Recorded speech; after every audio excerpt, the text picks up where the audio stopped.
Om Shanti. Good morning. आज हम सुनते हैं 8, 10, 21 के अनमोल मधुरमा वाक्य। आज शुक्रवार प्यारे बाबा का शुक्रिया करेंगे। बाबा ने हमें आकर विदेही बनाकर विनाशी देह से बुद्धि हटाए अपने साथ बुद्धि का योग लगवाया है।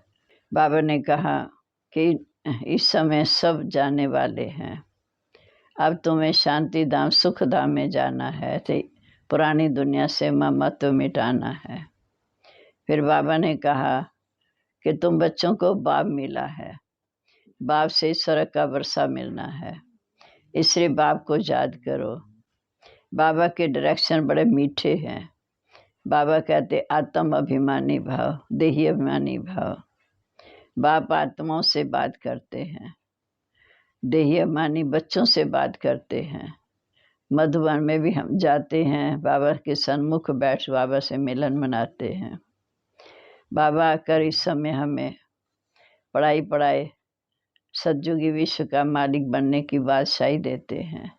ये पढ़ाई सिवाय बाबा के और कोई पढ़ा नहीं सकता, क्योंकि पतित पावन एक शिव बाबा है, सर्व की सदगति दाता एक शिव बाबा है। बाप जब विनाश होने का समय होता है, उससे पहले आकर नई दुनिया की स्थापना के लिए हमें पढ़ा रहे हैं। वो निराकार है। देवताओं को कभी मनुष्य नहीं कहा जाता, क्योंकि देवी देवताएं दैवी गुणों वाले हैं। इस समय तुम्हें अवस्था बड़ी ऊंची रखनी है। जितना हो सके बाप को याद करना है। जितना याद करेंगे तो याद करते करते शांति धाम उनके पास चले जाएंगे। वो है निराकार, आत्मा भी बिंदी, बाप भी बिंदी। अपने आत्मिक स्वरूप में, बिंदी स्वरूप में टिककर बिंदु स्वरूप बाबा को याद करना है कि वो सर्वशक्तिवान है। उसकी याद से ही हमारे भी कर्म विनाश होते हैं। बाप समझाते हमेशा समझो कि हमें शिव बाबा पढ़ा रहे हैं। चाहे हम बाबा से मिलने जाते हैं तो भी बाबा कहते शिव बाबा को याद करके मैं बाबा के पास आओ। चाहे सामने हमें ब्रह्मा दिखता है, लेकिन बाबा कहते शिव बाबा को याद करके बाबा के पास आओ।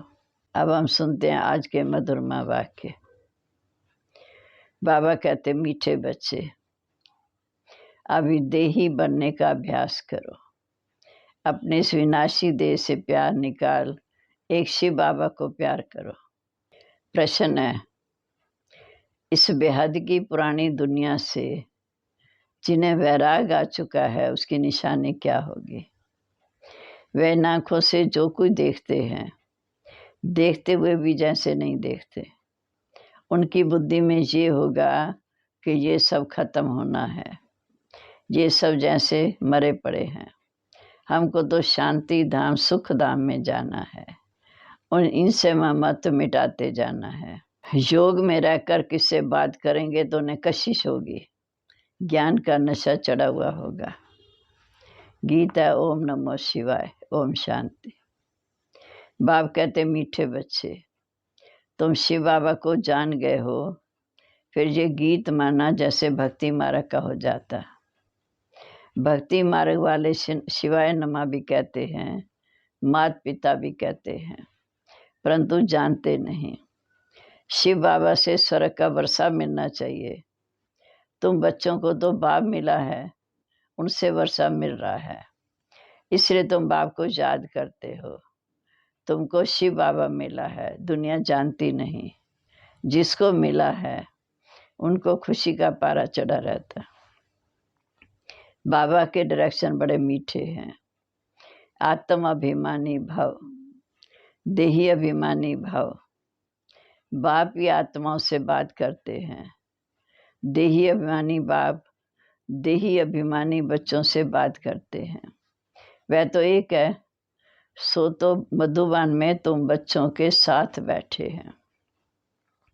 तुम बच्चे जानते हो कि बराबर इस समय बाप आए हुए हैं पढ़ाने के लिए। ये पढ़ाई सिवाय शिव बाबा के और कोई पढ़ा नहीं सकते, न ब्रह्मा न विष्णु। ये तो स्वयं बाप आकर ये पढ़ाई पढ़ाकर हम पतितों को पावन बनाते हैं। अमर कथा सुनाते हैं। सो भी जाएं सुनाएंगे ना, अमरनाथ पर तो नहीं सुनाएंगे। यही अमर कथा सत्यनारायण की कथा है। बाप कहते मैं तुमको सुनाता भी यहाँ हूँ, इस आकार सृष्टि पर आकर सुनाता हूँ। सर्व का सदगति दाता एक राम निराकार है। वह पतित पावन ज्ञान का सागर, शांति का सागर है। वह आता तब है जब पुरानी दुनिया का विनाश होना है। सारे जगत का गुरु एक परमपिता परमात्मा ही हो सकता है। वह निराकार है। देवताओं को भी मनुष्य कहा जाता, परंतु वो दैवी गुणों वाले मनुष्य हैं, इसलिए उनको देवता कहा जाता। तुमको भी ज्ञान मिला, ज्ञान मार्ग में अवस्था बड़ी मजबूत रखनी है। जितना हो सके बाप को याद करना है, विदेही बनना है। फिर देह से प्यार क्यों करें? जितना हो सके बाप को याद करना, विदेही बनना, फिर देह को याद क्यों करें? बाबा तुमको कहते शिव बाबा को याद करो। शिव बाबा को याद करते करते उनके पास आ जाओ। मनुष्य तो समझते ये दादा से मिलने जाते। ये तो तुम जानते हो कि शिव बाबा को याद करते करते हम उनके पास जाते हैं। वहाँ तो है निराकारी आत्मा है बिंदी। बिंदी से तो मिल ना सके तो शिव बाबा से कैसे मिलेंगे? इसलिए यहाँ समझाया जाता, ये आत्माएं अपने को आत्मा समझ बुद्धि में ये रखो कि हम शिव बाबा से मिलते हैं। ये तो बड़ा गुह्य राज है। चाहे सामने ब्रह्मा बाबा दिखता है, लेकिन हम मिलते शिव बाबा से हैं। कईयों को शिव बाबा की याद नहीं रहती। बाबा समझाते हैं हमेशा शिव बाबा को याद करो। शिव बाबा हम आपसे मिलने आते हैं, बस हम आपके बने हैं। शिव बाबा इसमें आकर ज्ञान सुनाते हैं। है वो भी निराकार आत्मा, तुम भी आत्मा। एक बाप ही है जो बच्चों को कहते हैं माँ में कम याद करो। सो तो बुद्धि से याद करना है। हम बाप के पास आए हैं, बाबा इस पति शरीर में आए हैं। हम सामने आने से हमें निश्चय होता कि शिव बाबा हम आपके बने हैं। मुरलियों में भी यही सुनते हैं, माँ में कम याद करो तो तुम्हारे भी कर्म विनाश हो जाएंगे। तुम जानते हो ये वही पतित पावन बाप आए, सच्चा सच्चा सतगुरु वो है। अब तुम पांडवों की है परमपिता परमात्मा से प्रीत बुद्धि। बाकी सभी की तो कोई ना कोई के साथ विपरीत बुद्धि है। शिव बाबा के जो बनते हैं उनको सदा खुशी का पारा चढ़ा रहता है। जितना समय नज़दीक आता उतनी खुशी होती। हमारे अब 84 जन्म पूरे हुए, अब ये अंतिम जन्म है। हम जाते हैं अपने घर। ये सीढ़ी तो बहुत अच्छी है, इसमें क्लियर है। तो बच्चों की सारा दिन बुद्धि चलनी चाहिए। चित्र बनाने वालों को तो बहुत विचार सागर मंथन करना है।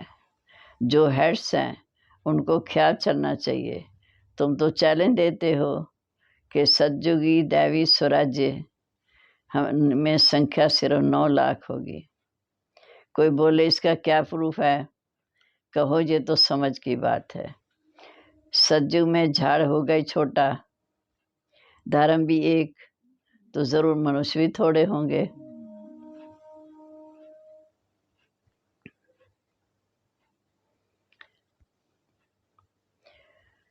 सीढ़ी में सारी नॉलेज आ जाती है। जैसे जो कुंभकर्ण वाला चित्र है, जैसे बनाना चाहिए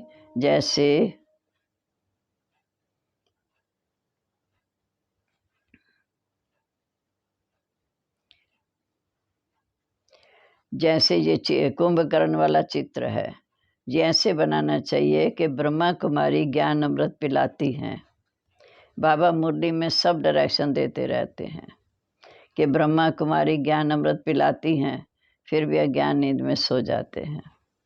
हर एक चित्र की समझानी बड़ी अच्छी है। लक्ष्मी नारायण के चित्र पर बोलो ये भारत स्वर्ग था, एक धर्म था, तो कितने मनुष्य होंगे? अब कितना बड़ा झाड़ हो गया, अब विनाश होना है, क्योंकि पुरानी सृष्टि को बदलने का समय है। बाप आकर हमें ये सारा ज्ञान सुनाते हैं। 4-5 चित्र मुख्य हैं जिसमें किसको धक से तीर लग जाए। ड्रामानुसार दिन प्रतिदिन ज्ञान की पॉइंट्स गुह्य होती जाती हैं तो चित्रों में भी चेंज होगी। ऐसे थोड़ी चित्रों में चेंज होगी तो बच्चों की बुद्धि भी चेंज होगी। आगे ये थोड़ी समझते थे कि शिव बाबा बिंदी है। ऐसे थोड़ी हम कह सकते हैं कि पहले क्यों नहीं सुनाया। बाप कहते अगर सब बातें पहले समझाएं तो ड्रामा आर्टिफिशियल हो जाए। धीरे धीरे करेक्शन होती जाती है। अचानक कोई इत्तेफाक आदि होते रहेंगे, फिर कहेंगे ड्रामा में जो हुआ सो राइट। बाबा ने जो कहा ड्रामा अनुसार कहा। बाबा कहते मेरा पाठ भी ड्रामा अनुसार चलता है। मनुष्य कहते ईश्वर की भावी, ईश्वर कहते ड्रामा की भावी। ईश्वर ने बोला या इसने बोला, ब्रह्मा ने बोला, ड्रामा में था। कोई उल्टा काम हुआ तो कहेंगे ड्रामा में था, फिर उल्टा हो जाएगा। चढ़ती कला ज़रूर है। चढ़ाई पर जाते हैं, कभी डगमग भी हो जाते। ये सब माया के तूफान हैं। जब तक माया है विकल्प ज़रूर कराएगी। बाबा ने कहा ड्रामा में जो हुआ सो राइट। बाबा ने जो भी कहा सो ड्रामा अनुसार कहा। ड्रामा मेरा पार्ट ऐसा है। बाबा भी ड्रामा पर रख देते। मनुष्य कहते ईश्वर की भावी, ईश्वर कहते ड्रामा की भावी। ईश्वर ने बोला जैसने बोला, ड्रामा में था। कि उल्टा काम हुआ ड्रामा में था, फिर उल्टा हो जाएगा बाबा की जात से। चढ़ती कला ज़रूर है। चढ़ाई पर जाते हैं, कब डगमग हो जाते ये माया के तूफान हैं। जब तक माया है विकल्प ज़रूर आएंगे। सत्युग में कभी कर्म विकर्म नहीं होते, बाकी थोड़े रोज़ हैं। खुशी रहती है कि ये हमारा अंतिम जन्म है। अब अमर लोक में जाने के लिए इस समय शिव बाबा से हम अमर कथा सुन रहे हैं। ये बातें तुम ही समझते हो। वह लोग कहाँ अचानक जाकर धक्के खाते रहे, अमरनाथ पर जाकर धक्के खाते। ये नहीं समझते कि पार्वती को कथा किसने सुनाई। वहाँ तो शिव का चित्र दिखाते हैं। हम शिव बाबा से अमर कथा सुनाते हैं। शिव बाबा इस समय अमर कथा सुना रहे हैं। ये नहीं समझते पार्वती को कथा सुनाई। वहाँ तो शिव का चित्र दिखाते। अच्छा शिव किस में बैठा? शंकर और शिव दिखाते। क्या शिव ने शंकर में बैठ कथा सुनाई? कुछ भी नहीं समझते। वास्तव में कथा बड़ी नहीं है, असल है मन मना भाव। बस बीज को याद करो, ड्रामा के चक्र को याद करो। जो ज्ञान बाबा के पास है वो ज्ञान हम आत्माओं में भी है। ये भी ज्ञान अनुसार ज्ञान का सागर, हम आत्मा भी मास्टर ज्ञान सागर बनते हैं। तुम्हें नशा चढ़ना चाहिए कि ये हम भाई आत्माओं को सुनाते हैं। सुनाएंगे तो शरीर के द्वारा, इसमें कभी संशय नहीं आना चाहिए। बाप को याद करते करते सारा ज्ञान बुद्धि में आ जाता है। बाप की याद से भी कर्म विनाश होंगे, ममत्व तो मिटता जाएगा। कोई का नाम मात्र प्यार होता, हमारा ऐसा है। अभी तो हम जाते हैं सुख धाम। ये तो जैसे सब गिरे पड़े हैं, इनसे दिल क्या लगानी। शांति धाम में जाकर फिर सुख धाम में आएंगे, अपना राज्य करेंगे। इसको कहा जाता है पुरानी दुनिया से वैराग। बाबा कहते इन आंखों से जो कुछ देखते हो सब खत्म हो जाने का है। विनाश के बाद स्वर्ग को देखेंगे। तुम बच्चों का बहुत बहुत मीठा बनना चाहिए। याद में रह कोई बात करेंगे तो उसको भी कशिश होगी, खिंचावट होगी। ये ज्ञान ऐसा है जो बाकी सब भूल जाता है। अच्छा मीठे मीठे सिक्के लदे बच्चों प्रीत, माता पिता बाप दादा का याद प्यार, गुड मॉर्निंग। रूहानी बाप की रूहानी बच्चों को नमस्ते। रूहानी बच्चों की रूहानी बाप दादा को नमस्ते। नमस्ते बाबा, गुड मॉर्निंग। शुक्रिया बाबा, शुक्रिया। अब हम सुनते हैं धारणा के लिए मुख्य सार। ज्ञान मार्ग में अपनी अवस्था बहुत मजबूत बनानी है। विदेही बनना है। एक बाप से ही सच्ची सच्ची प्रीत रखनी है। दूसरा, ड्रामा की भावी पर सदा डोर रहना है। ड्रामा में जो हुआ सो राइट, कभी डगमग नहीं होना, किसी भी बात में संशय नहीं लाना है। अब आज का वरदान, दाता बन, हर सेकंड हर संकल्प में दान देने वाले उदार चित्त महादानी भव। दाता बन, हर सेकंड हर संकल्प में दान देने वाले उदार चित्त महादानी भव। आप दाता के बच्चे, देने वाले हो, लेने वाले नहीं। हर सेकंड हर संकल्प में देना है। जब ऐसे दाता बन जाएंगे तब कहेंगे उदार चित्त महादानी। ऐसे महादानी बनने से महान शक्ति की प्राप्ति स्वतः होती है, लेकिन देने के लिए स्वयं का भंडारा भरपूर चाहिए। जो लेना था वह सब कुछ ले लिया, बाकी रह गया देना। तो देते जाओ, देने से और भी भंडारा भरता जाएगा।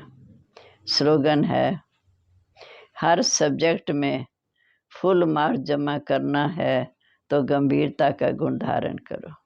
हर सेकंड में फुल मार्क जमा करनी है तो गंभीरता का गुण धारण करो। सम्मान है, मैं विदेही दिव्य गुणधारी दाता बन उदार चित्त महादानी आत्मा हूँ। मैं विदेही दिव्य गुणधारी दाता बन उदार चित्त महादानी आत्मा हूँ। ओम शांति। अब है मातेश्वरी जी का अनमोल महावाक्य। मातेश्वरी जगदम्बा जो बाबा की मुरली को सुनकर विचार सागर मंथन कर हमें अपने महावाक्य सुनाते हैं।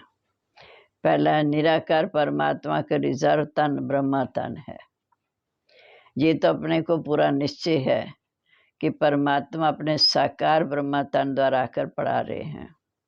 इस पॉइंट्स पर बहुत जिज्ञासु प्रश्न पूछते हैं कि अमृत वेले समय निरंतर परमात्मा अपने साकार तन में प्रवेश होते हैं तो उसी शरीर में क्या चेंज होती है। वह पूछते हैं, क्या उस समय बैठ उनको देखते हो कि कैसे परमात्मा आता है। अब इस पर समझाया जाता कि परमात्मा की प्रवेशता होते समय ऐसे नहीं कि शरीर के कोई नैन चैन बदली हो जाते, नहीं, परंतु हम सब ध्यान में जाते हैं तब नैन चैन बदली हो जाता है। परंतु इस साकार बाबा का पाठ ही गुप्त है। जब परमात्मा इनके तन में आता है तो कोई को भी पता नहीं चलता। उसका ये तन रिजर्व किया हुआ है, इसलिए सेकंड में आता है, सेकंड में चला जाता है। अब इस राज को समझना है। बाकी ऐसे नहीं कि कोई पॉइंट समझ में ना आवे तो इस पढ़ाई का कोर्स छोड़ देना है। पढ़ाई तो दिन प्रतिदिन गुए और क्लियर होती जाती है। सारा कोर्स एकदम तो नहीं पढ़ सकेंगे, वैसे आपको समझाया जाता है। और भी जो धर्म पिताएं आते हैं उनमें भी अपनी अपनी पवित्र आत्मा आए अपना पाठ बजाती है। फिर उन आत्माओं को सुख दुख के खेल में आना है, कोई वापस जा नहीं सकता। परंतु जब निराकार सुप्रीम सोल आती है तो वह सुख दुख से न्यारे हैं। वो सिर्फ अपना पाठ बजाए फिर चले जाते हैं। इसी पॉइंट को हमें बुद्धि से समझना है, कैसे आते हैं पाठ बजाते हैं। दूसरा, आत्मा और परमात्मा में गुण और ताकत का फर्क क्या। आत्मा और परमात्मा का अंतर इस पर समझाया जाता है कि आत्मा परमात्मा का रूप एक जैसा ज्योति बिंदु है। आत्मा परमात्मा की आत्मा का साइज ही एक जैसा है। बाकी आत्मा और परमात्मा में सिर्फ गुणों की ताकत का फर्क अवश्य है। अब ये जो इतने गुण हैं वो सारी महिमा परमात्मा की है। परमात्मा सुख दुख से न्यारा है, सर्वशक्तिवान है, सर्वगुण संपन्न है, 16 कला संपूर्ण है। उनकी सारी शक्ति काम करती है। बाकी मनुष्य आत्मा की कोई शक्ति नहीं चल सकती। परमात्मा का ही सारा पाठ चलता है। भल परमात्मा पाठ में भी आता है तो खुद न्यारा और प्यारा रहता, लेकिन आत्मा पाठ में आते भी पाठधारी रूप में आ जाती है। परमात्मा पाठ में आते हैं, कर्म बंधन से न्यारे हैं। आत्मा पाठ में आते कर्म बंधन के वश हो जाती है। ये है आत्मा और परमात्मा में अंतर। अच्छा जी, ओम शांति।